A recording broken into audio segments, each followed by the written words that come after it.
you want to be on the Appearance tab. It should look like this if you clicked on it.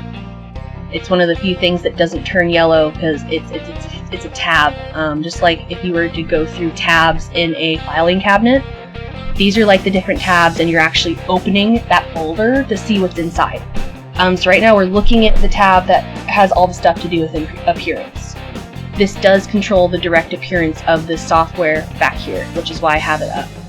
The background here does control whatever the background color is. See, I just changed it orange. Now I can change it to this weird green color. Oh, that's hard on your eyes. Let's go back to my gray.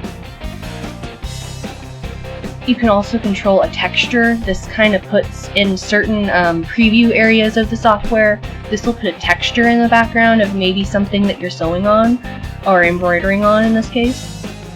But notice it doesn't have different weights and sizes, and it has something just labeled sheer, but is that tulle, is that chiffon, what sheer thing is that? They're pretty generic. It's going to give you a certain, what the generic middle ground of each of these things kind of is. So if it's a really high pile terry cloth, don't trust this to show you what a high pile terry cloth is. It's just showing you what the standard for terry cloth is, which is actually a fairly low pile right there. I like to leave mine on none just because I don't want to deal with the texture normally. I'll change this depending on my project if I need to. The grid I normally leave on a dark black, dark blue color. It depends on what's in my design. I'll change it off depending on what I want to do. Sometimes it'll be red, just whatever shows up the best for me at that time. For this, I'm going to leave it black though.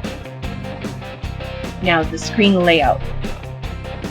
This is the section I was just talking about when I was like, hey, so I'm going to show you how to get this off of that nasty blue color that they default it to, which is this. It probably is already hurting your eyes if you're following along on your computer. Now I'm going to leave this up for a second. You can already tell the difference of just staring at it. Well, it's blue. Blue light hurts your eyes more. This is a very, very light background. The more you stare at it, the more it's going to hurt your eyes. So I do highly recommend to change it to one of the darker ones on here.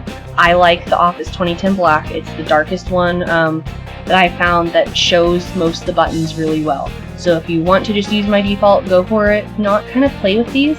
One of them might be a little bit better for you than others. It just depends. I like this dark one. Okay, so this next part here where it says measurements.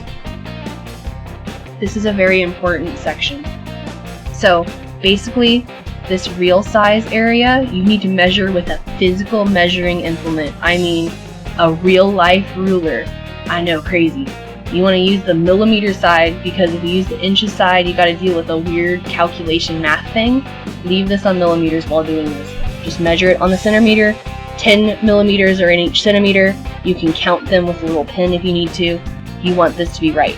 This helps control your prints when you're printing out information on your design, such as how to maybe line up a multiple hoop design and you need it to be exact. Well, if this real size measurement is off from what your screen really is, what you're seeing is not going to be real size when it prints. I know that doesn't make much sense, but you're basically telling your computer what the real size print will be. Right here, you can change your entire software over to inches. Measure it first if you're going to do this, because it's really hard to get the measurement into this nice. If you want to use inches, just bear in mind all your hoop sizes up here, if they're in millimeters standardly on your machines, they're going to be different in your software if you change this. I have some workarounds instead that you might want to use, so for right now I do recommend to leave this on millimeters. If you're very adamant on changing it to inches, just go back here if it causes you problems and change it back to millimeters. It's quite fun. I'm going to be using it on millimeters though. This bottom part here, where it says cutout applique background. As far as I know, this only defaults in about 2 to 3 places in the software. I can't remember exactly where they were because they were off the wall and I had to hunt for them.